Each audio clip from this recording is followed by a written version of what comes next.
പ്രിയമുള്ളവരെ, വചനജ്വാല 1660 ദിവസത്തിലേക്ക് പ്രവേശിക്കുന്ന ഇന്ന് മാർച്ച് 18 ബുധനാഴ്ച എല്ലാവർക്കും ഏറ്റവും സുന്ദരമായ ഒരു സുപ്രഭാതം ആശംസിക്കുന്നു. 50 നോമ്പ് 32 ദിവസത്തിലേക്ക് പ്രവേശിക്കുന്ന ഇന്നത്തെ വചന വായനയിൽ ജെറമിയായുടെ പുസ്തകം 1 മുതൽ 13 വരെയുള്ള തിരുവാക്യങ്ങളാണ് നാം ശ്രവിക്കുക. വീണ്ടും വാഗ്ദാനം.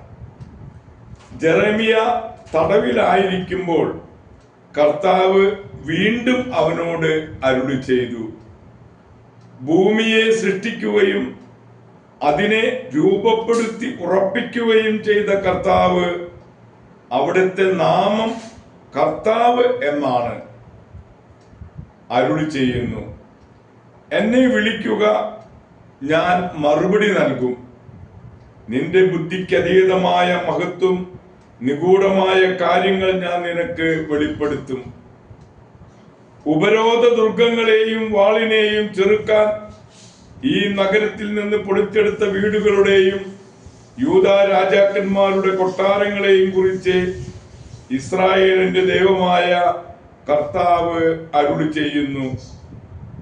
കൽദായരെ എതിർക്കുന്ന അവർ തങ്ങളുടെ വീടുകൾ ശവശരീരങ്ങൾ കൊണ്ട് നിറയ്ക്കുകയായിരിക്കും ചെയ്യുക. കോപത്താലും ക്രോധത്താലും ഞാൻ തന്നെ അവരെ അരിഞ്ഞു വീഴ്ത്തും.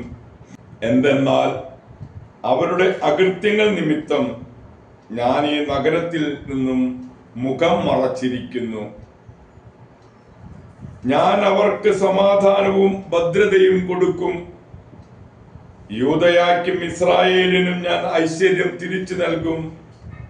പൂർവസ്ഥിതിയിൽ ഞാൻ അവരെ പണിതുയർത്തും.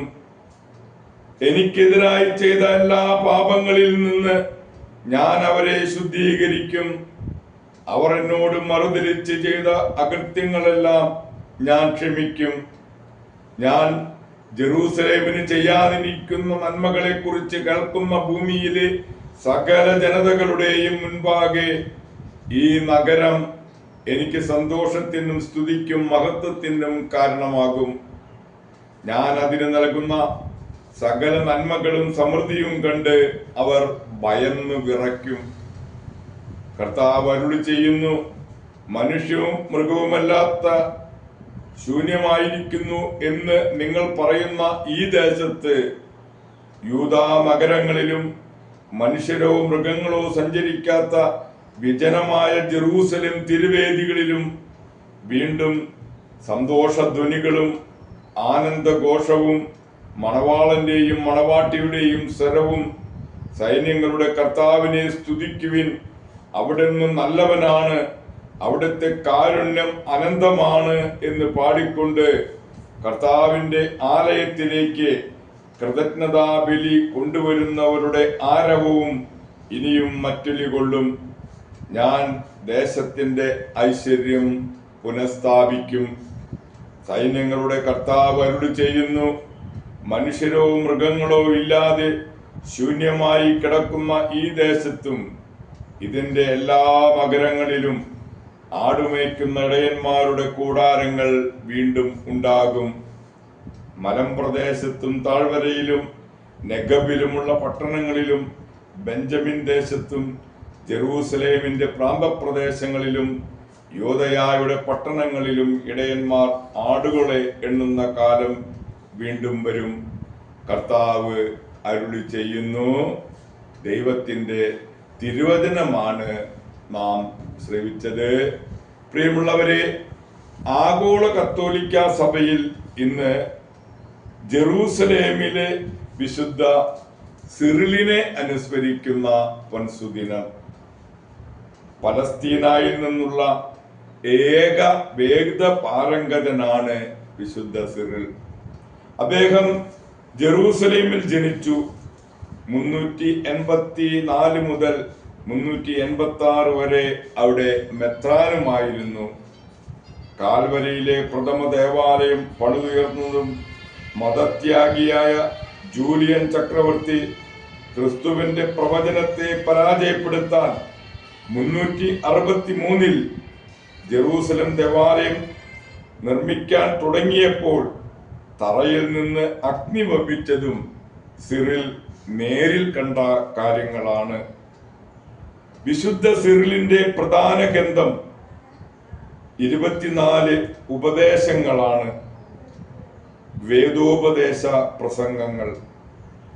ഏതെങ്കിലും അപരിചിതമായ ഒരു നഗരത്തിൽ താമസിക്കുമ്പോൾ എവിടെയാണ് പള്ളി എന്ന് ചോദിച്ചാൽ പോരാ, എവിടെയാണ് കത്തോലിക്ക പള്ളി എന്ന് ചോദിക്കണം.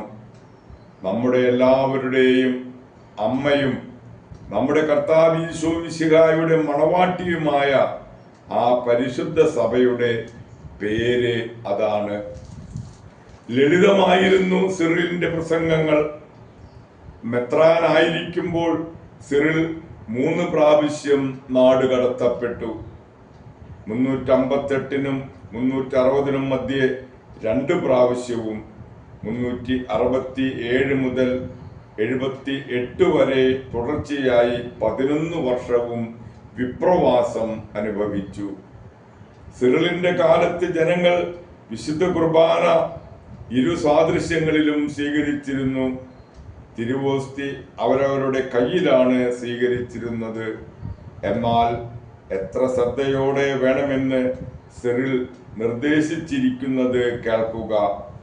കൈകൾ അകത്തിയോ വിരലുകൾ അകത്തിയോ പിടിക്കാതെ ഇടതുകൈ വലതുകരത്തിന്റെ മീതെ വെച്ച് ഒരു സിംഹാസനം തയ്യാറാക്കി ഒരു രാജാവിനെ എന്ന പോലെ സ്വീകരിക്കുക. ഉള്ളംകൈ കുഴി പോലെ പിടിച്ച് മിശിഹായുടെ ശരീരം സ്വീകരിച്ച് ആമേൻ എന്ന് പറയുക. പരിശുദ്ധ ശരീരം തൊടുമ്പോൾ കണ്ണുകൾ ഭക്തി നിർഭരമായിരിക്കണം. അനന്തരം ഒരു പൊടി പോലും താഴെ വീഴാതെ ഭക്ഷിക്കുക. വിശുദ്ധ സിറിലിന്റെ ഈ വാക്കുകൾ നമ്മളുടെ വിശ്വാസം വർദ്ധിപ്പിക്കുവാൻ പര്യാപ്തമല്ലേ? നിസ്തുലനായ ഈ ഉപദേശിയെ മാർപ്പാപ്പ 1882 ജൂലൈ 28 വേദപാരംഭകൻ എന്ന് പ്രഖ്യാപനം ചെയ്തു.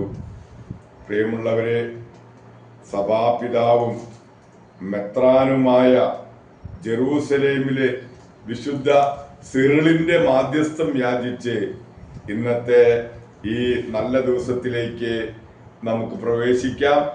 എല്ലാവർക്കും നല്ല ഒരു ബുധനാഴ്ച ദിവസം ആശംസിക്കുന്നു. ദൈവം നമ്മെ ഓരോരുത്തരെയും സമൃദ്ധമായി അനുഗ്രഹിക്കട്ടെ.